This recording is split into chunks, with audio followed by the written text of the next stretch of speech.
One of my favorite parts about making Lego stop motion movies is building the sets. Because with Lego, you can build pretty much anything you can imagine.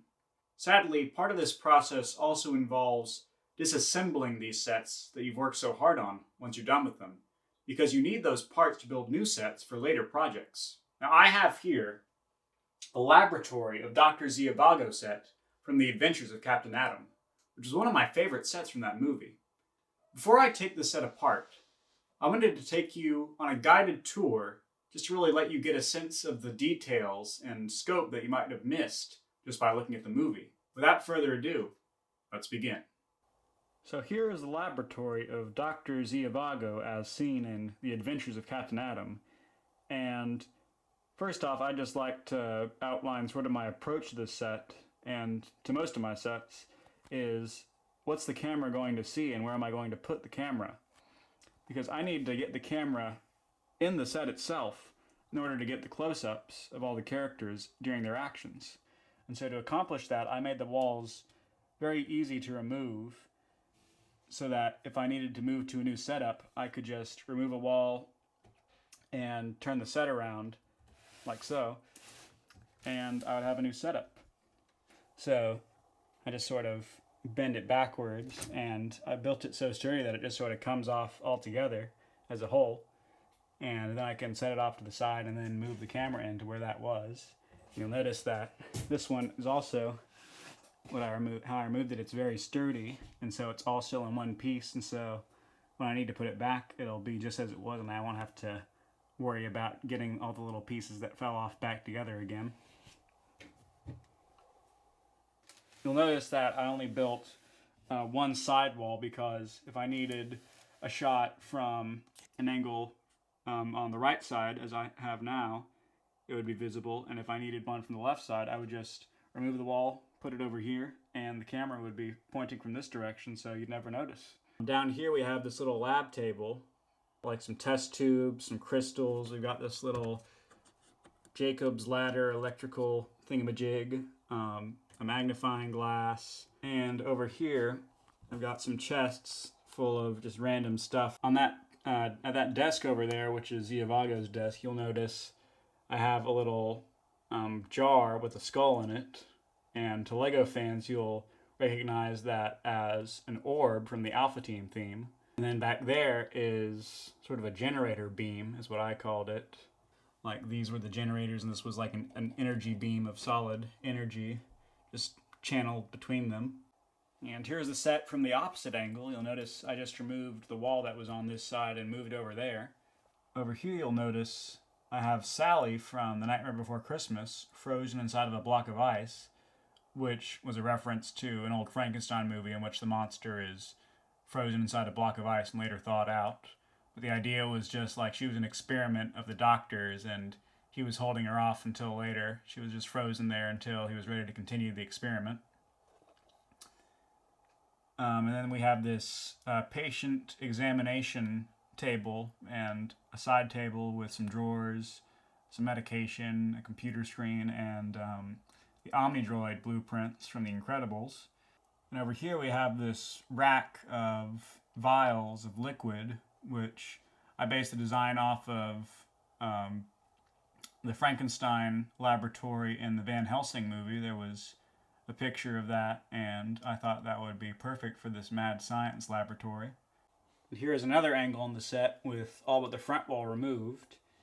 So that just gives you a greater sense of some of the detail on things like the desks and the walls, which I used a variety of pieces to get sort of a dilapidated, very old school black and white movie look to.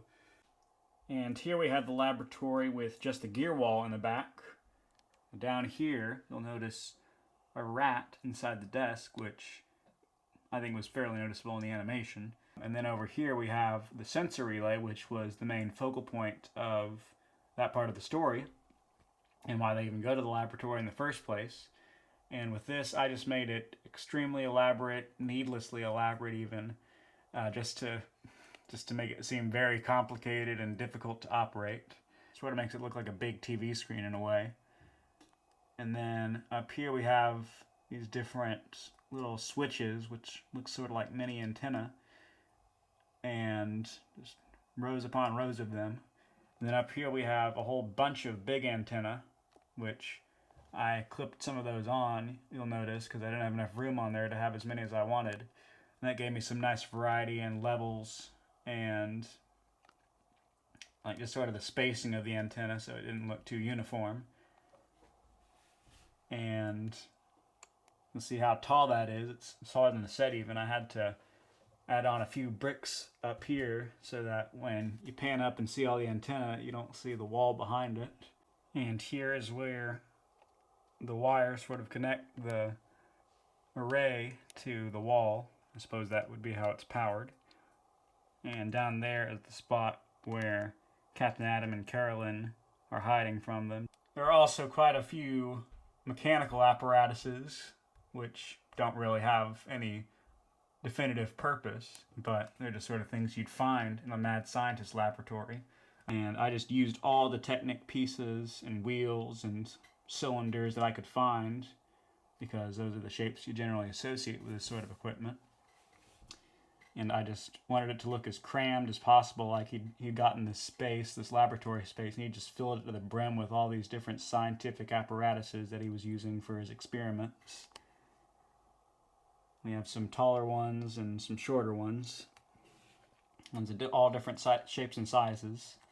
Wanted it to look very hodgepodge and sort of slapped together. And then, of course, back there you've got another lab rat that was hiding behind the sensor relay, which I've removed. And then over here on this side, you've got more of these mechanical apparatuses, some of which explode in the course of the fist fight and laser shooting. And I sort of followed this pattern of stacking things one on top of the other, sort of these circular type pieces to make it look like they were mechanical and functional, because when I looked at pictures of those sort of apparatuses, that was sort of the general form they took. There would be sort of these cylinders or circles or flat circular-ish shapes that were stacked on top of each other, and they would have little tubes or coils or whatever sticking out the top. And so that was how I built them. And I just sort of put them all together. And I especially like this one because it has sort of a copper finish to it with these copper pieces, and that adds some nice variety and also just makes it look very scientific, I think. Those pieces are hard to come by, so I was glad to have those in there. And then I also incorporated just sort of some trans neon green and bright orange pieces, because those also look very mad scientist. So here we have the gear wall in all of its glory, and with this I basically just stacked a whole bunch of Technic bricks with the holes through them, and then stuck some pins through those, and then on top of those pins I slapped basically every Technic round piece I could find, and there's a whole variety of sorts on there. We have tire hubcaps and gear pieces that actually do turn, but that would have been too complicated to animate, so they remain static in the movie itself. And just propellers, wires, little knobs sticking out. I wanted this whole thing to feel very slapdash, the variety of shapes and sizes incorporated into it, like it was sort of put together hastily without much thought to form. Even then, I'm not sure how well it would function. Here's sort of a bottom view to give you a sense of how far they stick out in the variety and their shapes and sizes. Some of them are very flat like these gears, but others stick out pretty far. And here's a view of the back of the gear wall. You'll see some of the places where the different gears are stuck on with the pins. Like you'll see here, if I turn this, the pin that it's stuck to turns as well. And then a few of them are actually longer, and so they sort of stick out. But again, it's from the back, so you don't notice. Well, that about wraps it up. I hope you've enjoyed this overview of my movie set. And let me know if you want to see more videos like this in the future. And take care.